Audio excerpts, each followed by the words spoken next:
Welcome. Mes questions ou besoin pour passer job Amazon interview. OK?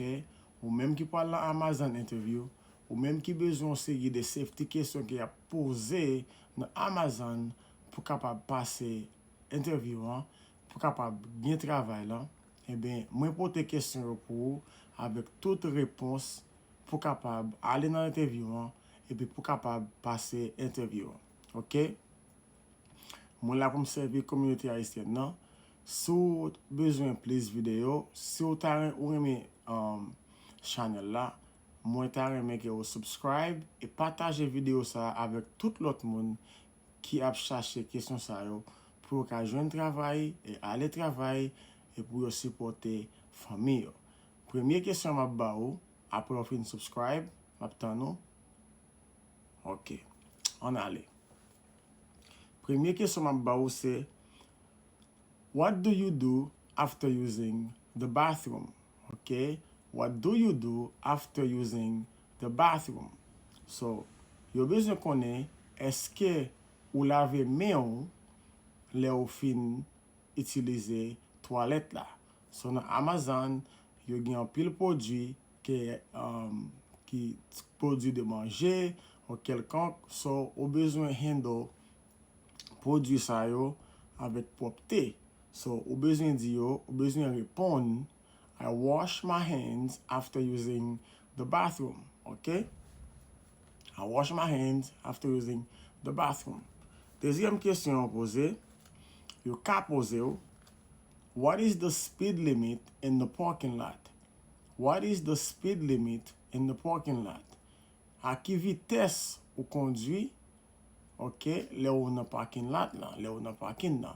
Yo pa vle pou ap courir bien fort avec machine ou dans parking yo. So yo ça fait vraiment des questions poser question ça. The speed limit in the parking lot is 5 to 10 miles per hour. Okay, the speed limit is 5 to 10 miles per hour. Ou conduit de 5 à 10 miles per hour.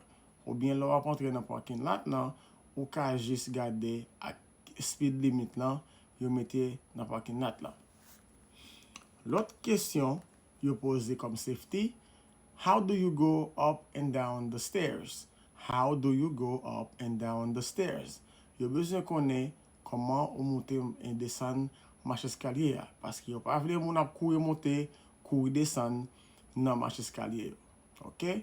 So on répondre one by one or on ka répondre step by step, marche par marche, yon par yon. OK? Step by step ou bien ou ka répondre one by one. Step by step ou bien one by one. Question safety encore. What is your first reaction if there is a fire? What is your first reaction if there is a fire? Si gen yon di fe ki première réaction, si gen yon di fe dans building nan, ki première réaction, ou ap répondre you go to the first or to the closest exit. I go to the closest exit to exit the building. Ou ale nan exit sorti ki pi pri yo lan pou kapab sorti nan building nan. Go to the closest exit. Okay? What is the number one priority working at Amazon? What is the number one priority working at Amazon? Ki babay ki sa ki priorité lor travail dans Amazon? Ki bagay ki priorité, OK, lor travail dans Amazon. Priorité bagay ki en premier, qui vient en premier lor travail dans Amazon, safety. Safety is number one priority working at Amazon. Safety is number one priority working at Amazon, okay? Now, what do you know about Amazon? What do you know about Amazon? Ki son konnen de Amazon? Amazon is a global commerce and delivery company. Amazon is a global commerce and delivery company. Amazon c'est une compagnie qui n'a tout le monde là qui fait commerce et fait de livraison. So Amazon is a global commerce and delivery company. Ok? So, ti kesyon sa yo, se ti kesyon pou repon nan Amazon interview pou kapap pase interview. Ok? That's it for now. So, m souwete ou subscribe and there is more to come. See you next time. Thank you.